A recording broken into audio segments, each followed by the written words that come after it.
ಇಂಥ ಅದ್ಭುತ ಕಾರ್ಯಕ್ರಮದ ಬಗ್ಗೆ ಮಧ್ಯದಲ್ಲಿ ನಾವು ಮಾತಾಡೋದು ಅಷ್ಟು ಸರಿ ಬರಲ್ಲ. ಆದರೆ ಯಾವುದೇ ಕಾರ್ಯಕ್ರಮಕ್ಕೂ ಒಂದು ಕೊನೆ ಅಂತ ಇರ್ತದೆ. ಅವರನ್ನು ಕಲಾವಿದರನ್ನು ಗೌರವಿಸಬೇಕು, ಅದು ನಮ್ಮ ಕರ್ತವ್ಯ ಕೂಡ. ಗಾನ ಭಾರತೀಯ ಅಧ್ಯಕ್ಷರಾದಂಥ ಶ್ರೀ ಎಚ್ ಆರ್ ಸುಂದರೇಶನ್ ಅವರು ವೇದಿಕೆಗೆ ಬರಬೇಕು ಅಂತ ಕೇಳ್ತೀನಿ. ಹಾಗೆ ಇಂದಿನ ಪ್ರಾಯೋಜಕರಾದಂಥ ಶ್ರೀ ಬಿ ಎಸ್ ರಾಘವೇಂದ್ರ ಅವರು ಕೂಡ ವೇದಿಕೆಗೆ ಬರಬೇಕು ಅಂತ ನಾನು ಆಯ್ಕೆ ಮಾಡ್ತೀನಿ.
ರಾಘವೇಂದ್ರ ಅವರು ದಯಮಾಡಿ ಸ್ವೀಕರಿಸಬೇಕು ಅಂತ ಕೇಳ್ಕೊಳ್ತೀನಿ.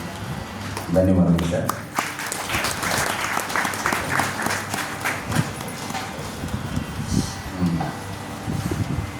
ಕಾರ್ಯಕ್ರಮದ ಬಗ್ಗೆ ನಾವು ಏನು ಮಾತಾಡಬೇಕಾಗಿಲ್ಲ, ಜನ ಹೇಗಿದ್ದಾರೆ ಅಂತ ನೋಡೇ ಗೊತ್ತಾಗುತ್ತೆ. ಅದ್ಭುತವಾದ ಕಾರ್ಯಕ್ರಮ. ಒಂದು 2 ಪ್ರಕಟಣೆಗಳಿವೆ, ಅದನ್ನು ಕೇಳ್ತೀನಿ.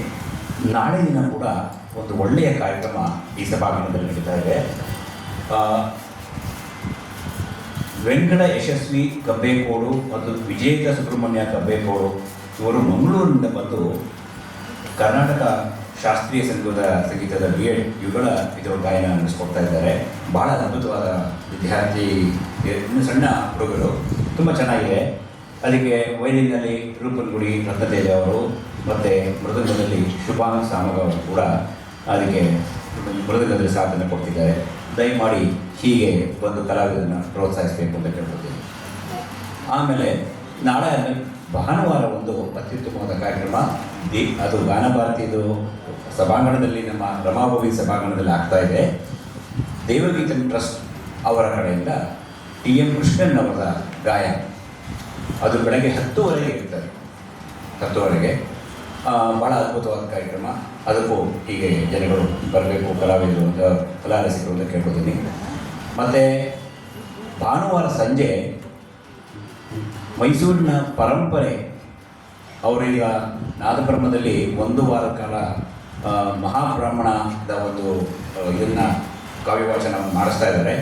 ಅದರ ನೃತ್ಯ ರೂಪಕವನ್ನು ನಮ್ಮ ರಮಾಭವಿ ಕಲಾವೇದಿಕೆಯಲ್ಲಿ ಭಾನುವಾರ ಸಂಜೆ 6 ಗಂಟೆಗೆ ನಡೆಸ್ಕೊಂಡಿದ್ದಾರೆ. ಪರಿಕಲ್ಪನೆ ಹಾಗೂ ಕೃತಿ ರಚನೆ ಡಾಕ್ಟರ್ ಜ್ಯೋತಿ ಶಂಕರ್, ಪ್ರಸ್ತುತಿ ಶ್ರೀ ಸಂದೇಶ್ ಭಾರ್ಗವ್ ಮತ್ತು ಶಿಷ್ಯ ವೃಂದ ಇವರಿಂದ ಪ್ರತಿಷ್ಠಾನದಿಂದ.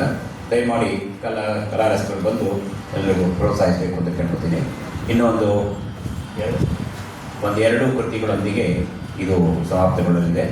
ದಯವಿಟ್ಟು ಸಹಕರಿಸಿ. ನಮಸ್ಕಾರ.